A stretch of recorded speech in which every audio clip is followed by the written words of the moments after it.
Hello, everyone. Welcome back to Ohio State Football with Scarlet N Great on YouTube. And for you audio listeners, the Scarlet N Great podcast. Thank you so much for joining us here today.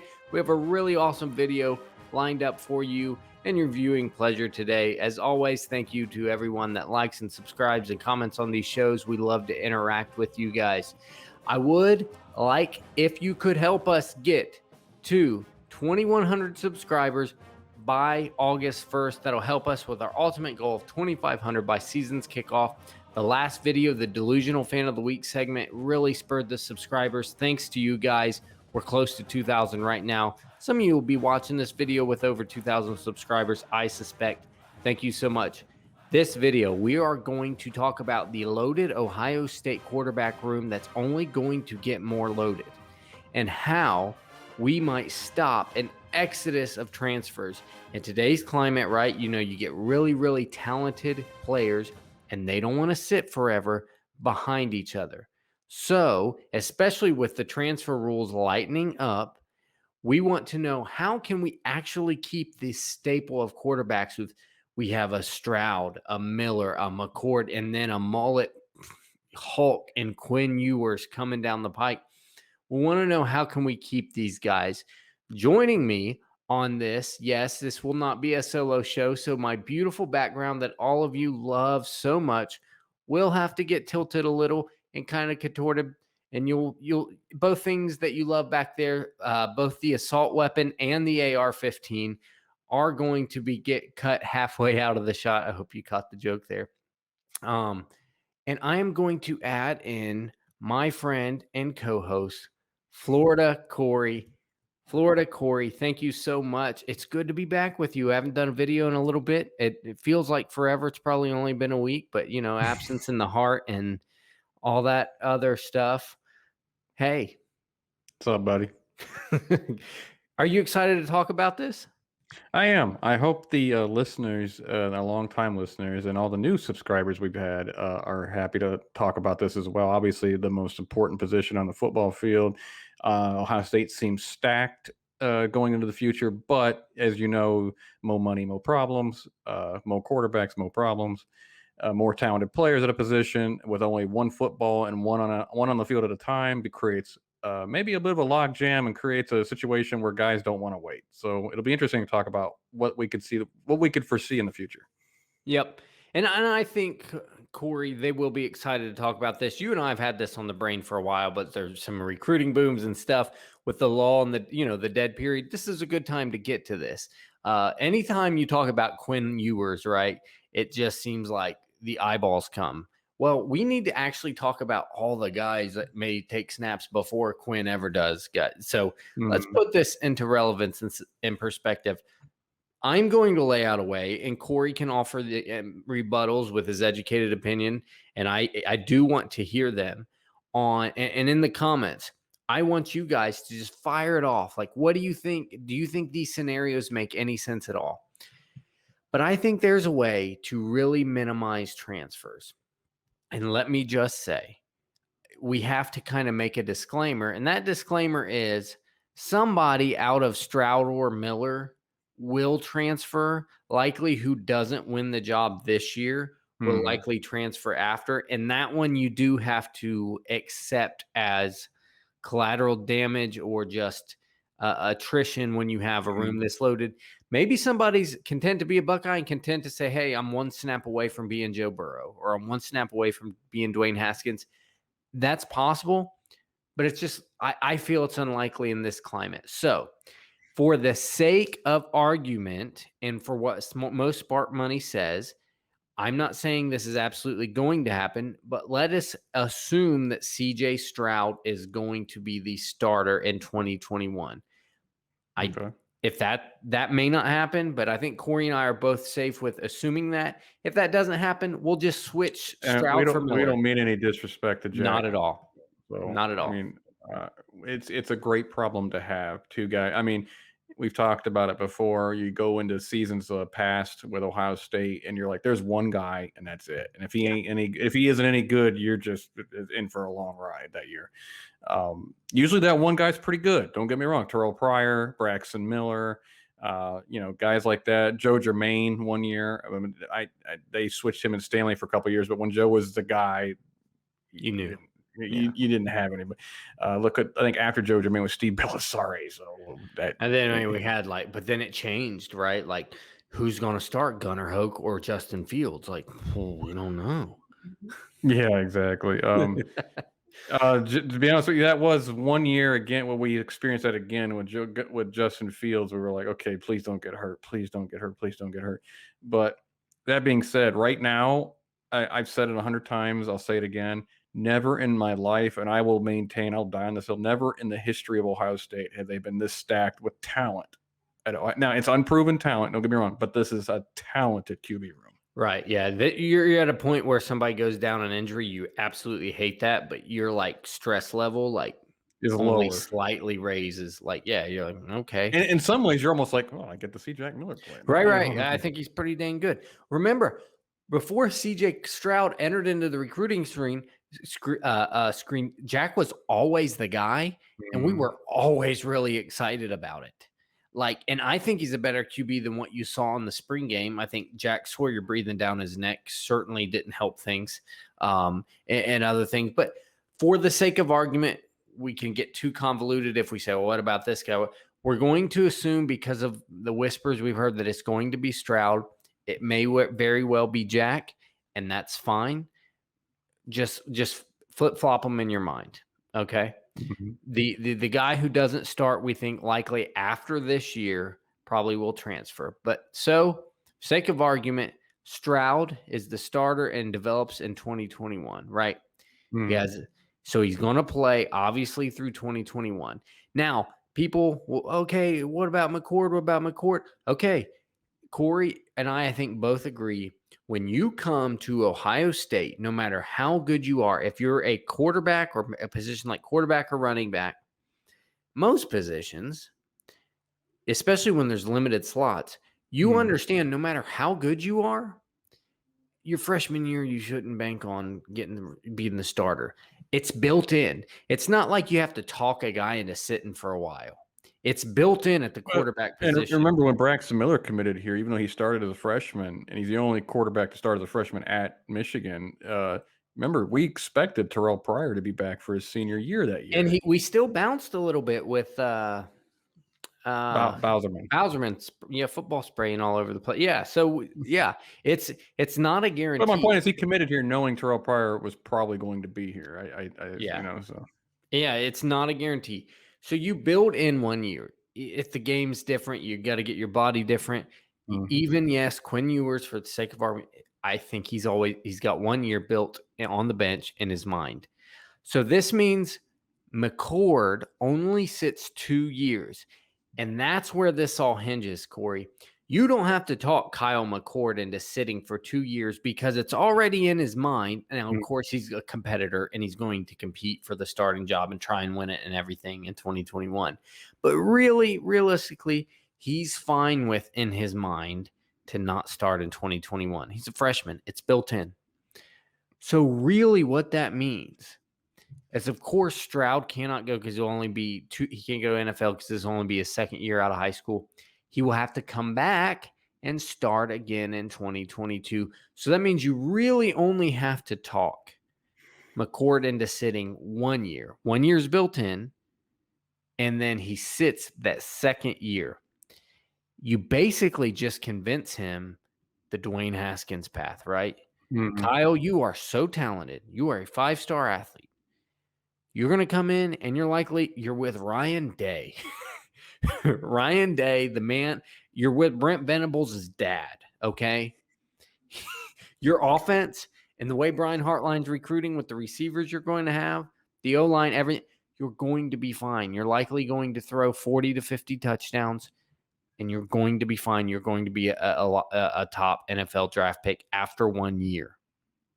So then he's one and done. He's the 2023 starter and one and done. When you say, Where does that leave Quinn Ewers, right? Ewers as the backup in 22, right? In 23. Same argument, though, Cory, right? Even the great Quinn Ewers, the great Captain Mullet himself, don't you think he has to build into his mind that in 2022, he's just going to be new on campus. He's just flat out not going to be the starter. Again, in his mind, he will say, and he publicly will say, I'm going to try to win it. I'm here to compete. I'm going to try to win it. But it's not like he's just going to be dejected if he doesn't win it his freshman year and think, oh, I got to get out of here. I came here to start freshman year or bust. I think he fully intends to compete for the starting job the second year when Stroud is gone, most likely. Yes. Now, the worst case scenario for those two would be Stroud is, I don't think this will be the case, but if he's like a JT level guy, and I'm not saying he'll be JT, I'm just saying that kind of level where he's not quite good enough for the NFL after 2 years, you know. Oh, And, man. Yeah, that's where this unravels pretty quick, right? yeah. Yeah. But do you agree, right? No, I same would. as McCord, he will. I don't know, Same as man. with McCord, you kind of built in expectation that if you didn't start your freshman year, it's not like Yeah, I agree with you, but there are some fans who are so convinced he's going to Kelly Bryant, CJ Stroud, and because he's Trevor Lawrence, and I am fully confident. Let's just work off the idea that CJ is going to be as advertised and be really good and be a 2-year guy and gone, right? I do think he could be a first-round draft pick, you know, after 2 years, or worst case, second round, you know, and he leaves. Yeah. He's got that kind of talent with Ryan Day's development, and our offense is going to be putting up numbers. Look at the receivers he's got. It's going to, at the very least, those receivers are going to make him look really good. Yeah, I think Ewers is center. He's gotten his, no matter what, he's like, okay, this guy's going to be a second-year starter. When I come in to try to be a backup, my battle is going to be with Kyle McCord, trying to beat him out to be the backup. So and there's people, Cory, that think, though, like you said, that he is just going to first day on campus. I saw this in a comment. He's absolutely going to smoke McCord when McCord's got a year of development on him. And I'm just like, right. They're both 5 stars. I get it. Quinn's the higher rated recruit, but there's only so much gap between accurately rated McCord, 5 stars. I would die this up. McCord right now on the roster has the most NFL arm. I would say that right now. I'm not saying that means he should be playing right away. I'm just saying right now he has the most arm talent. He does. And Ewers has great arm talent. Ewers is amazing. Don't get me wrong. But to think it's going to be – and I'm not saying he can't win the backup job, okay? I'm not saying he can't. But to think he's going to come in and McCord's going to be like, well, okay, I guess. You know, I mean, no, it's just they're going to compete. It's going to be the greatest quarterback competition in Ohio State history, Ewers versus McCord, because that is 2 NFL caliber quarterbacks at a young age. It's amazing to watch at Ohio State. Yep. Because like I've said, it's always been that one guy, and he's the guy. Right now, we're kind of even in that mode. We think CJ's the guy, and that's the guy. But when it comes to start for the starting job, I mean, right now, those two are going to be battling for that backup spot to give them the inner track to be the starter the next year. But I fully expect a rotating backup circumstance, because I expect whoever has a better practice week that week is kind of the backup, you know, get first mop up duty reps and whatnot. Or may even depend on the competition. Yeah, exactly. Mobility versus arm versus, you know. I mean, for those who are all convinced CJ is the starter, and you can count us among that. We think he's the starter. Jack Miller was the first one to go out that year. I mean, so he was the first backup to go in 2020. So nothing will be set in stone until 2022. Sorry, as to far. No, I'm sorry, 2023 as far who's the starter is. But we're getting way ahead of ourselves. But again, we're talking. Because Ewers is so far, you know, down the line, but he's already almost like breathing down people's necks, and like you said, in some fans' eyes, he's already. And if he ever gets abs, forget it. People will be so jacked for him. It's if he ever actually develops like arms instead of just his build now, where he's just. I saw the new Zeke picture of him when he's like ripped, and you told me he's not a top 5 back. It's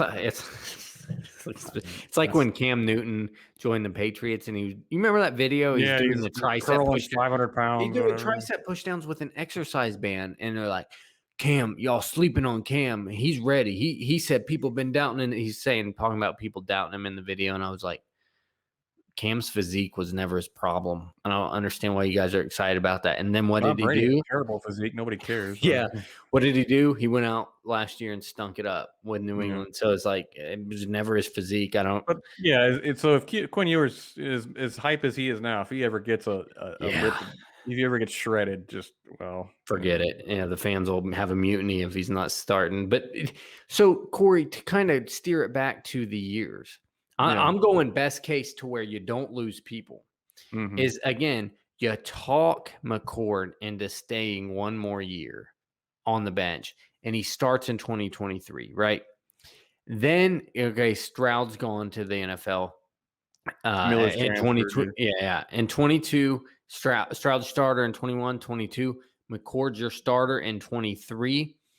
And Ewers doesn't win the job, and he's not so crazy upset about it because he knows it's kind of built in. He knows he's got another 5 and he star knows McCord's probably got 1 year as a starter and he's gone. Yes, and that's my thing. It's not like McCord would have to do. You'd have to do the same thing with Ewers, where you double down on that second year you put him on the bench and say, just stay 1 more years, please, just stay 1 more years because McCord's gonna go to the NFL. No. Now you're looking at McCord in a different situation than Stroud. And I think 2 things. 1, he's more talented than Stroud naturally. So he will be more ready for one and done. And 2, he will actually be draft eligible after 1 year of playing because that will be his 3rd year, right? 21 will be his 1st year, 22 his 2nd year, which that's the year you have to talk him into staying. 23, he starts and Dwayne Haskins is way out of here. So really, then 2024, you have a redshirt freshman, Quinn Ewers, who has all this eligibility left. Probably won't that year. I think by then he'd be a redshirt sophomore. Actually, Quinn will be because Quinn will be in 2022. He's going to be a freshman. In 23, if he's not starting over McCord, he'll be a redshirt. You're freshman. right. Okay. Yeah. So 23, he'll be a redshirt sophomore with 3 years of eligibility left. Right. He'd still be 20 years old at best. Yeah. I mean, it's like, and you're not looking at him to be here like that long. Not to mention, I mean, look at the situation. Why would he transfer? It's like, dude, I know you want to play right away, but look at the talent we have coming in. It's going to be set up and ready for you by the time you get. Well, then I take that back. Then I guess you do have to beg Quinn because you do have to beg him to sit that 2nd year, right? Yeah, I mean, if McCord beats him out, you got to just have a talk with him and say, dude, this isn't the end for you. McCord's probably got 1 year. Yeah. Right. So that's the trigger there is you have to really double down on getting McCord to sit 1 more year than he thought. But don't you think they've already had this conversation with Quinn? Yes. And Kyle and his family and Quinn's family and Kyle's family and Ryan Day and Ryan Day's mom and the guy that cuts Ryan Day's grass. Everybody should know this, right? So Quinn, same thing. You talk. Everything hinges on, can you talk McCord into sitting in 22 and balling out in 23? And can you also talk Ewers into sitting in 23 and balling out in 24? And then both one and done situations, less wear and tear on your body. Worst case scenario, the O-line's not great. The next year it will be. So you didn't get to perform the way you wanted to. So you stay and ball out again. You win a national championship. Then you get to go to the draft. In a situation where the offense line is not good. I mean, I just built that in. I built that in because it seems like every few years you have a hiccup and it doesn't really. You don't know why. Well, as long as Kevin Wilson's still here, I feel like the offensive line will be pretty good. I know people are saying, "Well, he's not the offensive line guy. He works closely with Coach Stud." I feel like there was quite a early in the season. It wasn't where it should have been, but this was also a weird year. COVID year. Yeah. We didn't even expect to have a season half the time. So I mean, it was just weird to say like, "Hey, go run block," and all 5 guys go, "What is that?" And I'm like, COVID didn't. It was weird to see a 5-star like Harry Miller struggle as bad as he did. And I fully am going to give him a mulligan and think he could be. He's apparently looking like he's going to be the starting center. This going. Did you know he wanted to open a bookstore? I didn't know that. Huh. Well, now you know. Well, can he wait? I mean, So you should think first things first, right? Let's win a title first. So that's kind of our scenario, Cory, right? It mhm. all hinges on, can you talk these two guys into sitting one more year? Because, guys, neither one of them realistically is saying, I'm starting my freshman year or I'm out of there. That's not, you would not have committed. I've had people tell me they think McCord's going to transfer if he doesn't win it this year, and I just don't Neither know. one of them would have committed if that was in their mind. If it was start me as a freshman or bust.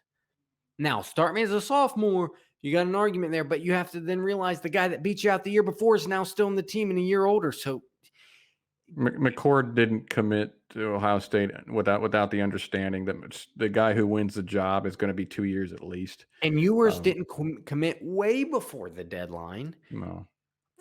thinking that he's To be honest with you, Ewers is just struggling to get offers, so he had snatched up the first one. Yeah. Well, basically, he was like Aaron Alexander, right? When Ohio State offered him, when a school out of your league offers you, you just got to take it. You just like forget, guys. I don't know what to tell you. Nobody else is even looking at me. Yeah. Well, real quick, Cory. Next video, we'll get into the what ifs. Okay, somebody leapfrog somebody, and then this gets messy. But do you got any final thoughts on this nice, neat package where we get to keep almost everybody? I think it's plausible.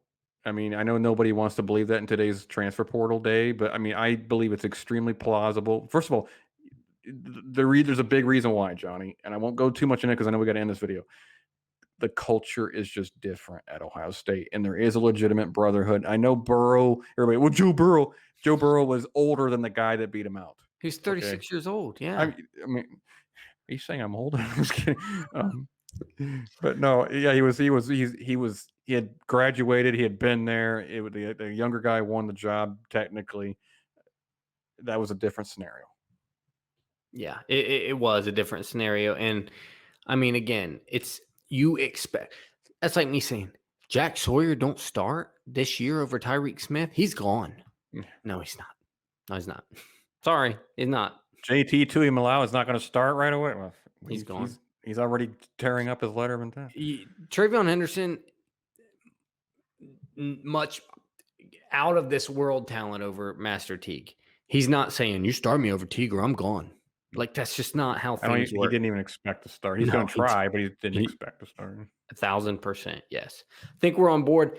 We'll get into some convoluted scenarios maybe next video. It's good talking to you, Cory. I got to kick you off for now, but